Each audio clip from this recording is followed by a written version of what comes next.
So many must say, and welcome back to my YouTube channel. My name is Kristen Kelly and I make lifestyle content that focuses on recipes, home decor, as well as hobbies. And today's video is going to be a cooking tutorial. We are making creamy chicken ramen noodles.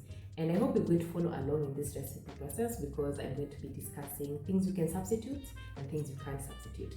Hopefully this is going to encourage you to try out this dish and adjust it to your own taste and preferences. If you're also a reader, I've highlighted the same process and procedures and ingredients and substitutes on my website, so you can visit that page for future reference.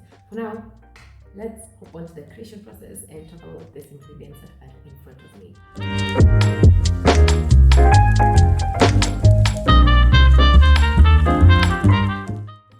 First thing we're going to discuss is our stir-fried portion of this specific dish. So things that you can substitute when it comes to your stir-fried vegetables and meat of choice, for example, is I'm using chicken. You can use beef, lamb, pork.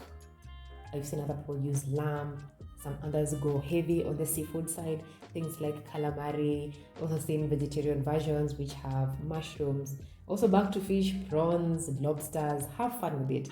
Anything that you think would really complement this dish in terms of taste appeal and your preferences, you can just use this and substitute. It also doesn't have to be minced, just have them in bite-sized pieces. This wholly depends on how you're going to be cooking your stir-fried vegetables. So anything that can be thoroughly and cleanly cooked basically in a wok or a pan, stir-fried pan, is going to be your best friend when it comes to this dish. Also, when it comes to the vegetables, I just had some steamed bok choy, a small portion remaining in my fridge, and that's why I'm going to be using it in this recipe. But you can use napa cabbage, carrots, cauliflower, zucchini, turnips, name it. Your favorite vegetables that you love in stir-fried dishes, incorporate them in this specific part of the recipe. Also, your aromatics. I have crushed ginger and garlic. If you're just a garlic person, use that. If you're just a ginger person, use that. But again, make sure it's a combination that you will enjoy. Something else I'm using is hoisin sauce. You can also substitute this with gochujang. Any sauce, any stir-fry sauce that you can use that has soy sauce as its main component is going to do just fine. Then we have soy sauce. Something else that you can use with soy sauce is oyster sauce. That I've tried that before and I mean that was just amazing. So that's something you can also use at this part of the recipe.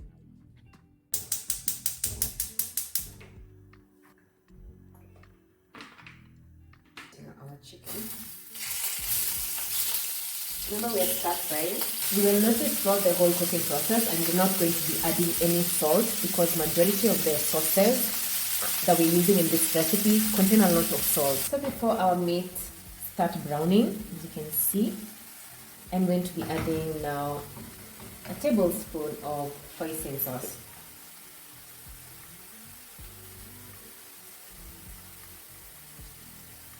We're going to put some soy sauce, also roughly a tablespoon.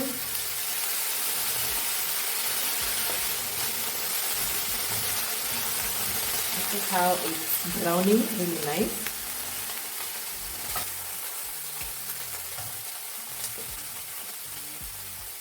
If I had any raw vegetables, I would have put it at this point of the cooking process so we can give it time to cook. But since I'm using steamed bok choy, the steamed vegetables, I'm going to put that as a last step.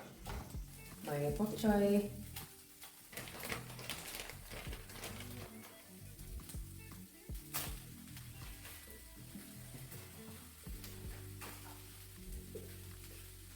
And my second spoon of hoisin sauce.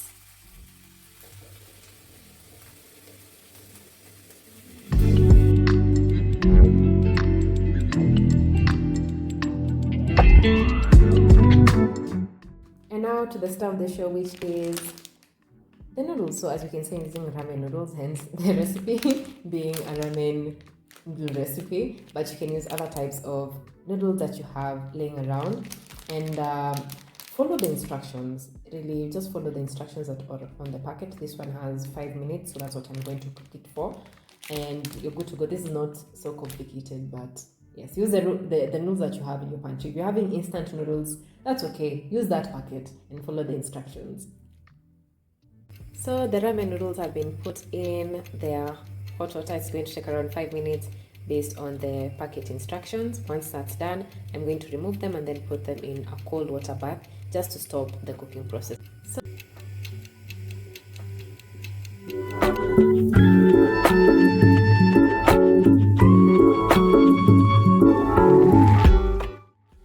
another fun part you can adjust is the soup base. And since we're going to be making a creamy version of the soup base, that's why I'm going to be having a type of milk in my recipe. But first, let's start with the miso paste. I'm going to be using shiro miso paste, but if you have the more spicier cuisine, you can use that. But if you don't have miso paste, you can substitute with peanut butter. Really rich peanut butter is going to do the job just fine. Something else we use in the soup base is chili oil. Because I don't have store-bought chili oil, I just make it at home, and as you can see, I've been really using it religiously. This is just a couple of dried chili flakes steeped in hot oil, and then you let it, develop the flavor with time. We also have white vinegar. If you don't have white vinegar, rice vinegar will do just fine for you. And then we have your soy sauce. This is something you really can't substitute, I'm sorry. Something else we're going to be using is our non-dairy milk. We can't use dairy milk at this point because it's going to curdle thanks to the white vinegar or the rice white vinegar that you have in your pantry.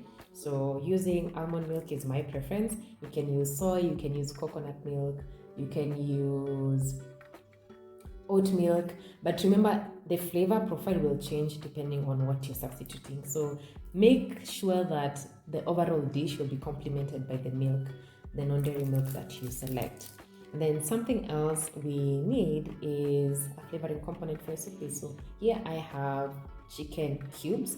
1 cube generally in a cup of water is going to give you chicken broth or beef broth if you're using beef in your recipe, or maybe vegetable broth if you have that. So if you don't have broth, just dissolve a bowling cube in a cup of water, and there you have your cup of broth that you're supposed to use in your soup base. In goes our milk of choice, our boiling cubes, a 1/4 cup of water, and we're going to let this simmer on low.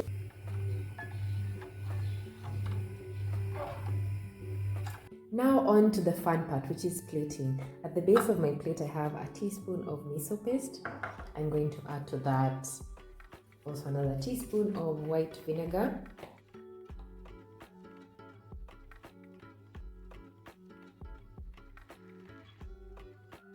And to that, I'm going to add a teaspoon of soy sauce.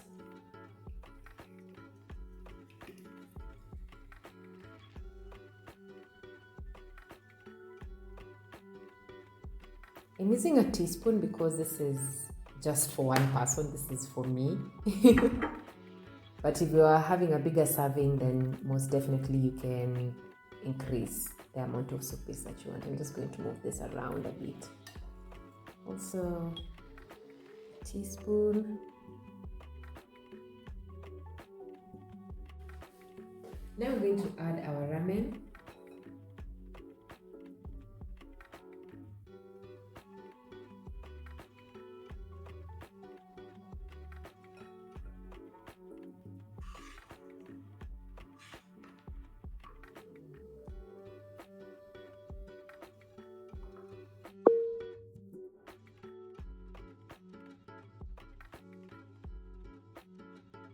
And this is our final product. I hope you enjoyed this video. Don't forget to give me a thumbs up if you want to see more recipes.